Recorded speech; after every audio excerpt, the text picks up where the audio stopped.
За оройн guys ойлцоо нэг сараас 2 сарын өмнө хэдүүлэнд нэг 50-60% өгөөч өгсөн компани лөө эргээд харах хэрэгтэй болж байна. Тэр компани юу юм бэ гэх юм бол RGTI Rigetti Computing. За таад нэг харж байгаа юм бол тийм оргил цэг дээр саяны энэ жилийн оргил цэг бол ойролцоо нэг $28-оос одоогийн байдлаараа нэг $17 л өнгөнц маань хэдүүлээ өмнө бол энэ хаваар ерөөхдөө $19-20 дээр шорт хийгээд тэгээ өөрхийн ашиг авч чадсан. Тэгээд таад харж байгаа юм бол одоо 50-day moving average дээр ирсэн байгаа. Тэгээд энэ орлого хараад үзэх юм бол энэ улирал болгон ерөөхдөө хүмүүсийг илүү их гомдоож байгаа, хүмүүсийг илүү их disappoint хийж байгаа учраас тэгээд харж байгаа юм бол энэ нэлийн хөөрхөн дэш явсан $13-оос буцаагаад $19 руу явсан байна. RSI бус жоохон overextended тэгээд миний зүгээс би өөрөө тэгээ өнөөдөр нэг ойролцоо $50,000 нэг short хийж байгаа. Өмнө бас ойролцоо нэг $40,000 short хийсэн. Багц дотор манай trade portfolio update дээр апдейт орсон байгаа. Тэгээд та өөрөө бас баг дүнгээр ороорой. Одоогийн байдлаараа багцынхаа нэг 2%-аараа ийшээ орж байгаа. Тийм учраас тэгээд ерөнхийдөө энэ хөдөлгөөн баталгаажчих юм бол хэдүүлээ баг зэрэг нэмээд шорт хийх боломжтой шүү. Гэхдээ шууд all in хийхгүй. За, өөр нэг компаниас хэдүүлээ бас одоо нөгөө таад үзүүлэх гэж байгаа юм энэ баггүй юу? RGTZ энэгээр дамжуулаад хэдүүлээ ер нь бол шорт хийдэг. За, өмнө нь бол хэдүүлээ бас энэ хаваар $3 хаваар шорт хийгээд тэгээд ингээ нүслийг сайхан хамаад авсан. Одоо ерөнхийдөө эрсдэл өгөөжийн хувьд бол ер нь бол адилхан төвшөндөө ирсэн байна. Энэ RGTZ Inverse ETF бас тэг $3 хавцаа ирсэн байгаа. Тэгээд миний target юу юм бэ гэх юм бол эхлээд энэ 50 хоногийн moving average дээр нэг $4 хавцаа хэдүүлээ ерөнхийдөө хөөрхөн ашиг авах боломжтой. Хэдүүлээ харцгаая тэгээд 3.2, 3.5 дээр хэдүүлээ бас short хийх боломжтой. Заавалчгүй мөнгөө даблдах, маблдах гэсэн ерөөсөө байхгүй хэдүүлээ яах юм бэ гэх юм бол stop loss-оо дээшлүүлээл ингээл явна гэсэн үг яг өмнөхтэйг адилхан. За, өөр биднэрт бүр 1.5 муу 2 дахин өгөөч өгсөн компани хувьцаа аль нь бэ гэх юм бол энэ IonQ. IonQ саяхан бас нэлээд олон компаниудыг худалдаж авч байгаа. Яагаад гэх юм бол энэ компани хувьцааны үнэлгээ дэндүү өндөр. За таад харж байгаа юм бол саяны 8 сарын 6-нд үзүүлсэн тайлан дээр нэг хувьцаан дээр $4.5 surprise хасахтай гарсан нэг хувьцаан дээр $5 алдгалтай байсан. Энэ бол гамшиг. Яг гэх юм бол энэ хувьцаа нийтдээ өөрөө $40 дээр одоо байгаа. Саяхан хэдүүлээ бас энэ $40 хавцаа short хийгээд тэгээ энэ хүртэл ерөөхдөө давхиж чадсан. Гэхдээ ягаад IonQ л өнөөдөр одоо хэдүүлээ бас давхар орохгүй байгаа юм бэ гэх юм бол 9 сарын 6-нд илүү хөрөнгө оруулагчдаа ерөөхдөө нэг тайлан 50 ирээдүйн төлөвлөгөө танилцуулна. Тэгээд саяхан бас нэг томоохон биш нэг жижигхэн foundry компаниуд чип үйлдвэрлэдэг компанийг худалдаж авсан. Дан хувьцаагаараа тэгээд энүүгээр дамжуулаад ер нь бол IonQ дахиад ойролцоо нэг 2 сая хувьцаа гаргаж байгаа. Тэгээд та харж байгаа юм бол одоогийн байдлаараа энэ компани үнэлгээ $10.8 тэрбум болсон байна. Энэ бол хизээж $17 тэрбум компани бол биш. Гэхдээ Bubble-ууд ерөөхдөө нэлээд удаан өргөжлөх магадaltaй. За тэгээд энэ 9 сарын 6 хавцаа IonQ тийм ээ дахиад үлээх гэж үзсэн өөрийнхөө Bubble шаар хувьцаагаа. За тэгээд магадгүй энэ $49 руу гүгээд ирчих юм бол RSI гэдэг яваад ирчих юм бол хэдүүлээ ямар байна гэх юм бол IonZ дээр жинтэй орно шүү. За тэгээд би үүсэж байна гэх юм бол энэ буцаагаад 1.88 хавцаа одоо нэлээ inverse ETF-уудын сул тал нь юу юм бэ гэх юм бол нөгөө time decay-тэй. Тэгээд ер нь бол би юу хармаар байна гэх юм бол IonZ дээр эрсдэл өгөөжийн харьцаа ер нь бол энэ 1.6 бүр 1.5 руу буугаад ирчих юм бол super nice. За тэгээд ингээд 4.5 мавлуу буцаагаад дэш яваад өгөх юм бол супер. Энэ хугацаанд ерөөхдөө нефтний үн ханш жоохон өсөө явчих юм бол манай BCI бас өсөө явчихна гих мэд шин. Тэгээд үл та анзаарч байгаа юм бол тийм ээ. Одоо буцаагаад ерөнхий зах зээл орцгой. IonZ лөө одоохоно орохгүй шүү. Дахиад хэлье.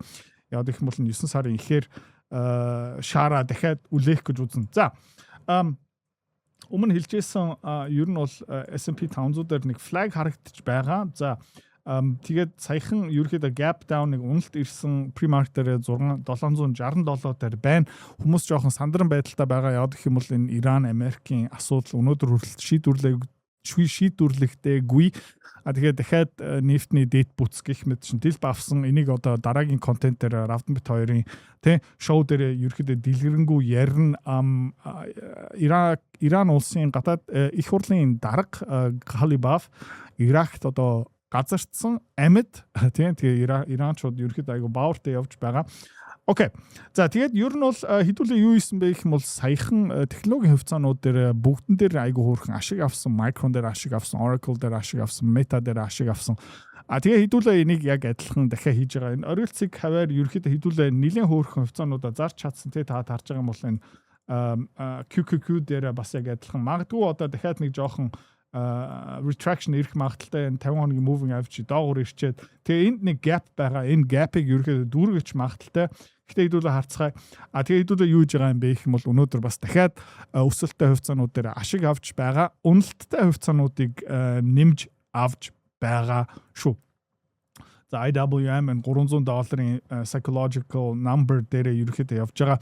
За тэгээд та алтан дээр нэлээд их юм асууж байлээ. Тэгээд манай Pepperstone дээр дагаад арилжаа хийж байгаа хүмүүс айгүй сонин бүгдээр алт авцсан суугаад ах юм. Одоо алт ерөөхдөө авах цаг бол арай биш байхаа. Яг нэг bull flag шиг харагдчих байгаа хэрнээ RSI жоохон overextended. Окей. Тэгээд ерөөхдөө доошо буураад энэ 50 хоногийн moving average эсвэл буцаагаад энэ төвшин рүү ирэх магадaltaй шүү. Энэ яадаг юм бэ гэх юм бол та болгоомжтой байгаарэ. За юу.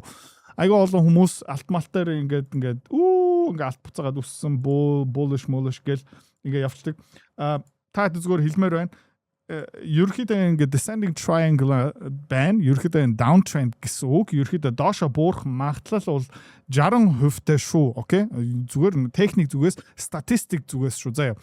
Өнгөрсөн 2 жилийн хугацаанд миний одоо арилжаалсан descending triangle-ийн 62% нь бууралттай байсан шүү. Зүгээр статистик таад хэлж байгаа. Алт заавалжгүй ингэх ёсгүй.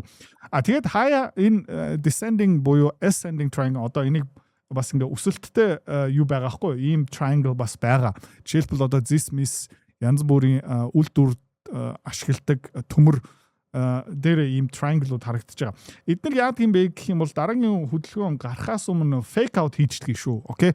Тийм учраас энэ алтан дээр uptrend баталгаатай болоогүй байгаа шүү. Тийм учраас хамгийн гол нь Pepperstone дээр хүмүүсийн арилжаа ямар арилжаа хийж байгааг би харахгүй байх зүгээр арилжааны volume одоо ерөөхдөө объемыг харж байгаа. Тэгээд айгүй олон хүмүүс алтан дээр зүгээр сохор том арилжаанууд хийж явах шиг бэлээ болгоомжтой байгаарэ. Бид нэр бас өдөр болгон та хэдлөө өөрийнхөө багцаа хуваалцж байгаа шүү. Тэрний дагуу явсан зүгээр шүү гэж дахин хэлье. Окей. Окей, алтан дээр энийг ярьчлаа. За, Lumentum өчтөр хөөрхөн унчлаа 800 хэдлөө дахиад унаасаа гэж бодож байна. Ерөөхдөө 50 хоногийн moving average-ийн доогуур ерөөхдөө шүүрээд авчмаар байна. Бид нар бас энд Lumentum дээр $700 хэдэн доллар дээр $700-800 дээр орсон хөөрхөн ашиг авч чадсан. Одоо манай багцын ойролцоо ганцхан 1% эзэлж байгаа. Тэгээ ингээд доошо дахиад нэг сайхан унаад ирчих юм бол хэдүүлээ энэ хаваар дахиад 5 6 7 8% жинтэй ормоор байна. За C limited бас яг адилхан ерөөхдөө gap up одоо энэ gap fill хийсэн байна. C limited лөө хизээ дахиж нэмж ормоор байна гэх юм бол энэ магадгүй 200 хоногийн moving average 50 хоногийн moving average хавцаа ерөөхдөө дахиад орчмоор байгаа. Одоо яарах марах ерөөсөө ирэхгүй одоо манай багцуудаар бас ганцхан хувь эзэлж байгаа. Оргил цэгийн үеэр C limited 5% эзэлж ийсэн тэгээ хэдүүлээ дийлэх хуваа энэ хаваар маш ашигтай зарсан. За Nvidia корпорацийн хувьцаа ерөнхийдөө одоо 5 хоног лөө 6 хоног лөө. За 8 хоногийн дараа ерөнхийдөө тайлангаа танилцуулна. Тэгээ миний таамаг юу юм бэ гэх юм бол заах gap down одоо ерөнхийдөө дээшээ өсөх магадaltaй. Өнөө маргааштай хэдүүлээ бас харцгаа ерөнхийдөө зах зээл яг яах гэдэг юм бэ хэдүүлээ ажиглий тэгээд юу хийх магадaltaй юм бэ гэх юм бол Nvidia-гийн хувийг нэмж авах магадaltaй шүү. Бусад хувьцаануудаас салж байгаа Nvidia-гийн хувьцааг нэмэх магадaltaй шүү. За AVGO бас нэг сүртэй ярих хэрэггүй одоо манай багц дотор нэгэн үеизэлж байгаа. Хэдүүлээ бас энэ хаваар нь ерөнхийдөө жинтэй зарсан учраас хэдүүлээ зүгээр 50 сууцгаа. За SanDisk-ийг бас эрчтэй хэдүүлээ зараад ашиг авсан. Энэ бол сайн хэдүүлээ бас саяхан BCI руу буцаад орсон, US 5 руу орсон.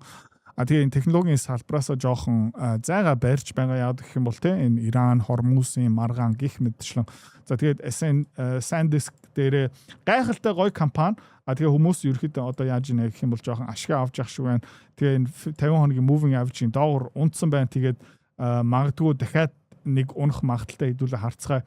Энд нэг maybe нэг uptrend баталгаажчих юм бол 1400 руу унаад ирэх юм бол нөө эрсдэл өгөөжийн харьцаа бас буцаагаад ирүүл тэгээд тухайн үед хэдүүлээ авнаа. Окей. Micron дээр баг яг адилхан хэдүүлээ энэ хаваар ерөөхдөө жинтэй $700-800 хавцаа ингээ авсан 900 дээр ерөөхдөө айгүй хөөрхөн ашиг авч чадсан. Нэг хэсэгтээ бана багц дотор бараг 18% жин эзэлж ийсэн. Бид нар бол тийшээ бүр шуналтай гахаа шиг хоолугаа дайраад тэгээ айгүй хөөрхөн эндээс ашиг авч чадсан. Одоо ерөөхдөө багц дотор нэг 5% тэл явж байгаа. Тэгээ хэдүүлээ юу хүлээж байгаа юм бэ гэх юм бол тэ 900 хавцаа луунаад ирэх юм бол эсвэл баг мөрөөдлийн дүнг юу юм бэ гэх юм бол 850 870 буцаагаад унаад ирэх юм бол хэдүүлээ буцаагаад гахаа шиг дайрах болно. За Intel дээр хэдүүлээ зүгээр хүлээцтэй байх хэвээр хэдүүлээ 95% дээр авсан. Тэгээд энийг зүгээр ингээд төр зүртээ зүгээр хайчих. ServiceNow одоо манай багц дотор бас баг жин эзлэх байгаа хэдүүлээ энэ хаваар авсан, энэ хаваар аваад тэгээд ерөөхдөө 200 day 200 хоногийн moving average-ийн дээгүүр ерөөхдөө айгүй хөөрхөн зараад чадсан. Тэгээд одоо зүгээр хүлээх хэвээр одоо бас л 1% жин эзэлж байгаа. Окей. Хэдтийн зах зээл дээр нэг сонирхолтой юм болж байгаа. Unitree-гийн хувьцаа одоо биднэрт харагдах нь үгүй юу харцгаая. Unitree perpetual contract Unitree ADR байна уу? Баггүй байна. За энийг хараад үзье. За Unitree өнөөдөр IPO-га хийсэн. Тэгээд ерөөхдөө Тэнгэр рүү пуужинд төгсөн та харж байгаа бол энэ 116 дээр хэд дахин oversubscribe тэгэл 126 хүртэл ингээ явсан. Unitree ер нь бол энэ humanoid robot-ийн анхны жоохон мяд хөлбөр зардаг. Одоо өнөөдөр бас юу болж байгаа юм бэ гэх юм бол Хятад улс дотор Robotics Olympics гэсэн юм зарлагдсан. Өнөөдөр бас Unitree-гийн робот таанд харсан юм бол бараг 2 метр өсөрсөн. Тэгээд Michael Jordan, LeBron James-аас өндөр өсөрч байна. За тэгээд 100 метрийн спринт дээр бас Unitree-гийн робот Usain Bolt-оос илүү хурдан гүйж байна. Яг хөө эдгээр бол зүгээр механик юмнууд. Гэхдээ хамгийн гол нь хэдүүл юу армаар байна гэх юм бол гараараа юм хийж чадах юм уу, хөл баланс гэх мэт чинь сайн юм уу? Тэгээ хамгийн гол нь тэр дотор байгаа тоног төхөөрөмж, actuator, цахилгаан мотор гэх мэт чинь хэр урт насалт юм бэ? Харах ёстой. За made in China хуучны машин шиг 2-3 жилийн дотор илэгдээд эвдэрчих юм бол харамсалтай. Гэхдээ Toyota машин шиг яг адилхан тэгээд software update орж ирээд гар мар ингэ сольдог болоод ирэх юм бол ер нь бол энэ robotics зах зээл ер нь бол бурзаалах магадaltaй. За тэгээд сонирхолтой юм юу юм бэ гэх юм бол өнгөрсөн жил энэ жил бас маш хөгжсөн нилээн дэжгүй робот ямар компани танилцуулсан бэ гэх юм бол Xpeng. Тэгээд Xpeng-ийн хувьцаа саяхан $12 ингээд 7-оод байсан юм бол одоо ерөөхдөө буцаагаад 11 юу л унжин. Энэ 10 маруу ингээ унаад ирэх юм бол хэдүүлээ дахиад нэмэн шүү. Одоогийн байдлаараа Xpeng-ийн хувьцаа манай багц дотор хамгийн их жин эзэлж байгаа. Тэгээд саяхан ягаад унж байгаа юм бэ гэх юм бол хэдүүлээ юунаас харж болно. Xiaomi-гийн хувьцаанаас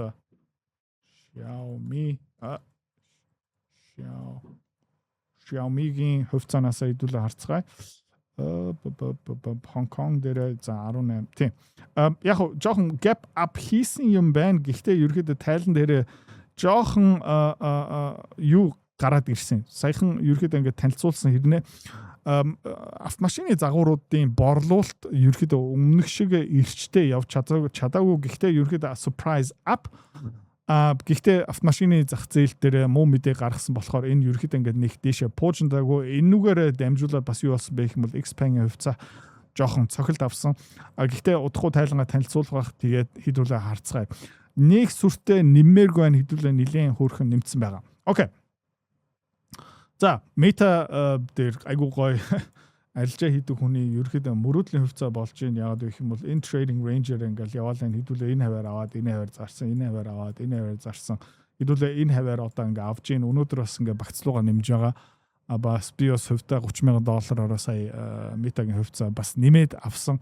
Тэгээд яах юм бэ гэх юм бол энэ буцаагаад дээш өсөх нь хүлээж байна. Бүр ингээд доошоо унчих юм бол тийм $500-400 руу унаад ирчих юм бол энэ бүр солиотой хямдхан үн болж байгаа гэсэн үг. Яагаад гэх юм бол одоо баг free cash flow одоо чөлөөт мөнгө урсгалын жилийн юугаар хараад үзэх юм бол баг 10-гийн multiplier ингээд зарагдаж байна. Тэгээд ийм батны чулуу компани те ингээд зах зээлээ ингээд эзэлсэн байгаа компани 10 times free cash flow зарагдж байна гэдэг чинь миний хувьд бол гайхалтай. Тэгээд би бурхан руу залбирахдаа эрүүл мэнд гих мэд чинь гойдог сүүлийн үед бас нэмээд юу гойж байгаа юм бэ гэх юм бол метагийн хувьцаа 400 өргөчж бурхан минь гээл ерөөхдөө ярьж явж байгаа. Окей. Oracle 50 хоногийн moving average дээр failдсан. Одоо ерөөхдөө буцаагаад унах бах хэдүүлээ Oracle дээр бас шуналтай гахаацсан 10 хэдэн хувь руу хүргэсэн багц дотор. Тэгээд энэ хаваар ерөөхдөө бүгднийг хамаад авсан. Энэ хаваараа ерөөхдөө дийлхийн зарсан. Одоо манай багц дотор баг байхгүй. Ягаад тэгж байгаа юм бэ гэх юм бол одоо энэ дахиад унах бах. Тэгээ хүмүүс ингээд data center-ийн бизнес судлаа Oracle удахгүй дампуур бла бла бла бла бла. 26 хоногийн дараа ерөөхдөө тайлангаа танилцуулна. Миний үсэж байгаа юм юу бэ гэх юм бол дахиад нэг 10-аад хоног ерөөхдөө унчаасаа 130 хэдэн доллар руу унчаасаа тэгээд ерөөхдөө тайлангийн өмнө юу болдгийм бэ гэх юм бол front running болдог. Тэгээд Oracle дотоод ажилтдаг хүмүүс ерөөхдөө яг ирэх өдрөлтөө манайхан ийм ашигтай тайлан танилцуулна гэсэн юм байхгүй. Гэхдээ хүмүүс positive тийм мэдээ positive яриад эхэлдэг. Тэгээ дотор байгаа хүмүүс нь жоохон хувьцаа ингээ авдаг. Тэгээ ингээ тайлангийн өдрийн үеэр ерөөхдөө энэ хувьцаа дээшээ явах байхаа яагаад гэх юм бол сүүлийн үед data center-ийн гэрээнүүд ер нь бол маш өндөр дүнгээр хийгдэж байгаа. За, Meta бас нэг сонирхолтой юм юу юм бэ гэх юм бол 5 гигаватт data center-ийн хүчин чадалтай болцсон. Тэгээ сонирхолтой юм юу юм бэ гэх юм бол тэр 5 гигаваттынхаа ойролцоо 1.5 гигаваттаа өөрөө ашиглан бусдын ерөөхдөө түрээслэх боломжтой. Ер нь бол Amazon, Oracle-ийн өрсөлдөгч болж байгаа гэсэн үг. За тэгээд тэр 3 гигаватт тэр цахилгаан data center-ийн token output-а бараг 80% маржинтэй түрээслэх боломжтой. Тэгээ энийг ерөөхдөө хүмүүс удахгүй анзаарах бах. Тэгээд ер нь бол бурхан миний тийм ингээл залбирч байгааг нь сонсож ах шиг байна. Тэгэл хэдүү би юу ямар байна гэх юм бол энэ хаваар гахаа болмоор байна. Яг ясам дээр. За, доллар жоохон сул байна. Энэ дээр нэг сүртэй ярих юм байхгүй. Тийм евро 1.16 дээр жоохон ингээ дээшээ доошоо явж байна. Тэгээ хөрөнгөний зах зээл яагаад унж байгаа юм бэ гэхэл та нэг харж байна нефт маань тийм ер нь бол энэ нэг ascending triangle байна. Энээсээ ерөөхдөө breakout хийгээд дэше явах магадaltaй. USO бас өссөн байна. Тийм Brent бүр аюултай таад нь харж байгаа юм бол энэ амар гоё гэжтэй тийм хувьцаан дээр дарамт үзүүлнэ л тэ. Гэхдээ манай BCI энийг шүүрээд авчин манай Suncor Energy, манай Obsidian Energy BCI, Obsidian Energy, Suncor Energy ягаад хөрөнгө олт хийсэн юм бэ гэх юм бол энэ нефт ингээд дэше явчих юм бол хэдүүлээ эндээс бас хөөрхөн ашиг авах зорилготой. За тэгээд энэ BCI AW1 хоёлаа яг адилхан за та харж байгаа юм бол өчигдөр хэдүүлээ өнөөдөр бас BCI нэмж авсан 25 гараа явцсан байна. Nice те. Тэгээд VIP багцтай хүмүүс бид нар өнөөдөр хүртэл AW1-ы Bloomberg Commodity Index-ийн futures гэрээтэй байгаа шүү. Тэгээ одоо баг $2,000 ашигтай болох магадaltaй баха. Тэгээд хэдүүлээ харцгаая хуучин хай дээрээ ерөөхдөө жоохон ашиг авах магадaltaй шүү. Хэдүүлээ харцгаая. Эсвэл энээс ерөөхдөө breakout хийчих юм бол тэгээд таад ингэ харж юм BCI ерөөхдөө breakout хийсэн байна. Бараг дахиад нэг Bloomberg futures дахиад авах боломжтой. Гэхдээ энэ бол ганцхан одоо VIP багцтай хүмүүс зориулагдсан байгаа шүү. $10,000-$20,000 хүмүүс энэ AW1 тэ энэ Bloomberg Commodity Index-ийн futures гэрээ бити аваарэ. Яг гэх юм бол та бараг амиа хорлох магадaltaй энэ дэше доошоо савлчих юм бол face ripper шүү тэ. Окей. За тэгээ евро ингээ хараад үзсэн бол одоо яг нэг resistance level дээр ирсэн байна. 200 хоногийн moving average. За тэгээ хэдүүлээ EOS 5 гахашиг сая худалдаа авсан. Иннээс дээгүүр ингээ fake out хийчих юм бол тэ энэ $117 хүрчих юм бол хэдүүлээ за өмнөх шиг EOS 5-ыг баг багц дотор 30% жинтэй авах магадaltaй шүү. Тэгээ хэдүүлээ бас энэ EOS 5-ыг харцгаая. Oops. EOS 1, EOS 5. US 5 ерөөхдөө ингээ хөөрхөн унаалайн тэгээ тренд лайныг хараад үзэх юм бол тэ одоо энэ 200 хоногийн moving average дээр ирчих юм бол 83 хавцаа ирэх юм бол тултал наав шүү. За, иймэрхүү мэдээлэлтэй тэгээд дүнэлт хэлэхэд өнгөрсөн 2-7 хоногийн хугацаанд хэдүүлээ маш сайхан арилжаануудаа хийсэн, оргилцэг дээр ашиг авч чадсан. Одоо бид нар юу хийж байгаа юм бэ гэх юм бол Америк Ираныг харцгаая дахиад борогдох бах. Тэгээ эзэний цагт Дональд Трамп буцаага такуутан тухайн үед хэдүүлээ хөвцөөлө буцаагаад шилжин одоо хэдүүлээ ингээ нефт BCI гих мэтчлэн юун дээр позициуд айл хэдийн авж гин еврогийн уналтандаа хэдүүлээ бас бэлэн одоо цэнэглэл байгаа. Тэгээд маргааш эргээд уулзъя. Ер нь бол дараагийн ашиг одоо хэдүүлээ ингээ агуулхаа хямдарсан бараагаар ингээ дүүргэж гин. Тэгээд тэр хямдарсан бараануудаа удахгүй бас агуулхаасаа тэ өндөр үнээрээ зарах гэж одоо бэлэн болж эхэлж байгаа юм. Тэгэл хэдүүлээ ингээ бурхан руу залбирая. Тэгээ Lumentum хөвцөө унаасаа Oracle унаасаа гих мэдшин тэ тэгээд баяртай guys. Хэрвээ та манай эдгээр цэцэрлэг бит хоёрын Earn Invest Be Free School Community-д нэгдэхийг хүсвэл яг одоо үзэж байгаа бичлэгийнхаа хамгийн ихний линктээр дараарай. Линктээр дарснаар манай School Community-гийн ерөнхий мэдээлэл гарч ирэх ба хамгийн түрүүнд та school дээр өөрийнхөө профайлыг үүсгэх юм. Профайлаа үүсгэхийн тулд та заавал нэг зураг, өөрийн овог, нэр болон мэйл хаягаа оруулах шаардлагатай. Профайлаа үүсгэсний дараа та join гэж дараад Visa карта холбоно. Visa карта холбосноор сарын $29 төлбөр нь шууд татагдаад та манай community-д нэвтрэх эрхтэй болно.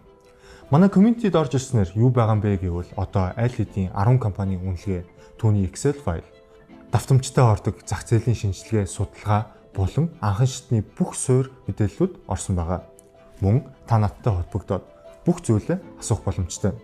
Хэрвээ танд сонирхолтой санагдчих байвал манай community-д нэгдээрэй.